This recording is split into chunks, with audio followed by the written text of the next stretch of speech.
Hey everyone, Wolf Lord Rho here. Before I begin today, a big thank you to Seth for the gift voucher. Huge thank you for the support, my friend. It is truly appreciated. Thank you. But on to today. So Sisters of Battle Week is rolling on, and today we are discussing the Adepta Sororitas taking on the Orcs. A bald, a Space Hulk. Oh yes. Spoiler warning to begin, the events we are discussing today are from the short story Forsaken by Danny Ware. As always, I really recommend you read the story for yourself first, as that's the best way to enjoy the lore for yourself. Not only that, we help to support the great Games Workshop and Black Library, because without them, we don't have this amazing lore to talk about. I will put a link in the description as always. But with that said, let's just jump straight in. Now, this particular story, like I said, takes place aboard a Space Hulk, and while it's a pretty short read, man is it a good one. I'm definitely partial to a good Space Hulk story, as long-time subscribers will know, but just the first few lines really set the stage for that classic Space Hulk suspense, with great quotes like, "She hung in the void like a thing dead, a steel shell, gutted and creaking." And within the vast darkness of this labyrinth, 6 Adepta Sororitas make their way, torchlights ahead in the gloom, bolters primed and ready. Whatever the depths hold, the sisters will be ready. They are led by Sister Superior Veridis of the Order of the Bloody Rose, leading from the front, bolt pistol ready and scanner in hand. Whatever secrets the darkness has, Veridis will meet it head on. Together the squad presses on, deeper into the darkness, their mission to search for survivors, however unlikely that may be. And perhaps more importantly, protect the interests of the Ecclesiarchy, the owners of the ship. We're not told how long it's been out in the void, but clearly it's an investment the Ecclesiarchy are not willing to forsake. In true sister fashion, they bring voice to the darkness, singing the litany of battle as they move, the words echoing out into the lifeless corridors. And what a great image that conjures up. As I've said many times before, it's hard to beat that classic 40k image of Terminators making their way through the dark, knowing the unseen threats ahead.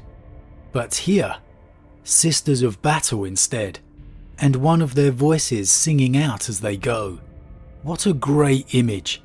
A heavenly voice echoing out down into the lifeless corridors as they slowly make their way onwards.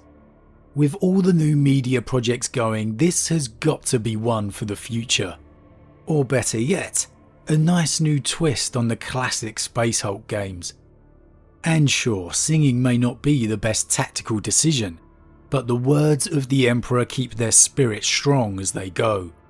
Despite the lack of any signs pointing to life, the vessel's life support systems still remain active. So the sisters pressed on, deeper into the bowels of the ship. And that was where the ambush came. The sisters reacting instinctively, crouching low as Leona's heavy bolter unleashed fire down the corridor ahead. A cacophony of sound echoing out in all directions as bodies fall in the dark. But still they came. Orcs. Sister Augusta's heart races as she peers down into the shadows, trying to get a clear sight. She's never faced orcs before, and as the shapes in the shadows loom closer, she's taken aback at just how huge they are. But their very presence kindles her fury. They were Xenos, invaders on an Ecclesiarchy ship. And they would die. She took a single shot over Emlyn's shoulder and heard the round bite into thick, green flesh. She heard Veridis ordering Leona to keep firing and for the squad to advance, step by step, behind her cover. She heard Emlyn, the litany rising savagely from the rearmost sister. She saw the whoosh of Sister Pia's flamer, bathing the corridor in its sudden conflagration. She heard howls of pain and rage, and the guttural derision of the orcs' voices. She heard one of her sisters hiss, with a sudden stab of agony, but she couldn't tell who. The corridors blocked with corpses. The voice was Leona's. "We can go no further." Gantry to the left, Veridis snapped. "We'll get behind them." Augusta obeyed the order and ran. Behind her, Lucienne did the same. The whole space seemed full of struggles and curses. A huge hand grabbed for Augusta's shoulder. She turned and put a round into the leering greenskin. Then, she was up the steps and out of its reach. The last of the firelight flickered from a mess of struggling orcs. They were undisciplined and rough, fighting amongst themselves now, all striving to get to the front. The biggest had a huge, notched axe, and it was hacking the smaller ones to pieces as it waded forwards. Even as it reached the steps, Veridis's bolt pistol took it clean in the face. "Keep moving." The Sister Superior's tone was grim. "And keep your vigilance, sisters. There will be more." Orcs versus sisters. A surprising change from the usual Space Hulk stories. But it definitely works. The sisters having to struggle more than a squad of fully decked out heavily armoured Terminators. And this makes for a refreshing change. You feel the element of danger much more keenly than with Terminators. And much like Gene Stealers aboard the confined corridors, this certainly gives the muscle-bound orcs more of an advantage. As the sisters race along the corridors, it opens up to a bridgeway across a seemingly bottomless drop. But perhaps in expecting large muscle-bound silhouettes within the darkness, Augusta misses the Gretchen who leaps upon her. And in her struggle to fight away the small greenskin, she stumbles off the edge of the bridge. The cries of her sisters piercing the air as they desperately scramble to grab her. To no avail, and she plummets down into the darkness below. Somehow, by the grace of the God Emperor, she survives the fall, her armour protecting her from the worst of the impact. But her bolter, however, is gone, lost beneath the filthy, stagnant water she now finds herself in. Trying the Vox, she receives only static. Whether the signal is blocked or her unit broken, she doesn't know. But the situation was clear. She was on her own. She prayed for his guidance, his light to bless her in this unknown darkness. She prayed for his forgiveness for her ridiculous blunder. And she remembered, forgiveness was only offered to those who fought on. As Augusta makes her way through the water, it appears to be far more than just a sewer, seeming to open up into a vast expanse. But with the pitch black all around her, it was hard to say for sure. She ridicules herself for losing her bolter, and prays to the God Emperor to ward off the doubts and fears that cloud her mind like the shadows around her. And this is a really good moment, because we get to see Augusta is not just some religious zealot, too filled with piety to know no fear, or indeed engineered that way. Her fears do come, the doubts clawing at her mind as they would do to anyone lost in the dark. But it's her faith she relies on to push them away, to blanket them out of sight. As she wanders the dark, she stumbles across words graffitied, "The Emperor has forsaken us." And then she finds the lost crew, all of them, their corpses long dead, their bodies piled together in makeshift mountains. But then, she too is found, by an orc. This one, however, bears no weapon, and appears to be an almost purple colour. And as the beast grins in delight, Augusta feels in fury for the fate of the helpless crew.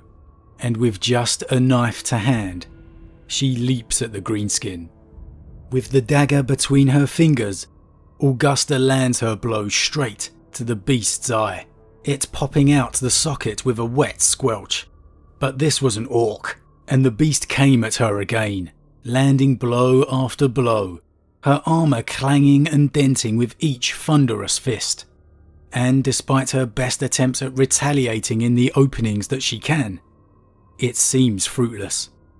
The orc, now taking the advantage, drives them both back into the pile of dead, slamming her down and reining in the attacks again, as her armour begins to crack. But as the orc pauses, thinking Augusta broken, attempting to taunt her in broken guttural Gothic, Augusta remembers her sister superior's words. When you are at your lowest ebb, facing the very worst of your terrors, that is when he will be watching you. And with a roar, Augusta throws herself at the orc with everything she had left, using the weight of her armour to drive him back, and then without pause, driving her knife into the beast's one good eye. Its arms still flailing at her, she drives the knife in again, this time under the chin, holding on with every ounce of strength the God Emperor may give her, until finally the beast lay still. And man, that's what I like. Against the odds, lost in the dark, but the faith, the light of the God Emperor of mankind always gets through. This is a fantastic little read, guys, it really is, and I really can recommend you check it out. It's not long, less than 10 minutes for sure, but it's a great little read, containing everything you want from a Space Hulk story. And the best bit? Once Augusta makes it back to the mission's rendezvous point, her sister superior chastises her, not just for losing her weapon, but for abandoning the squad too. Some days you just can't catch a break. But man, great read like I said. It's nice to get a Space Hulk story with a different twist. Same great storytelling, but with just that something else to make it nice and fresh. Really good. But as always guys, what did you think of it? Drop your thoughts in the comments below, I love to read them. Would you like to see more of the sisters in stories like these? Huge thank you to all my subscribers, your support really means a lot to me, it truly does. And if you're new, please consider subscribing to help the channel grow. And if you enjoyed this particular vid, then why not drop a like on it too. But with that said, I am off and I'll see you all again real soon.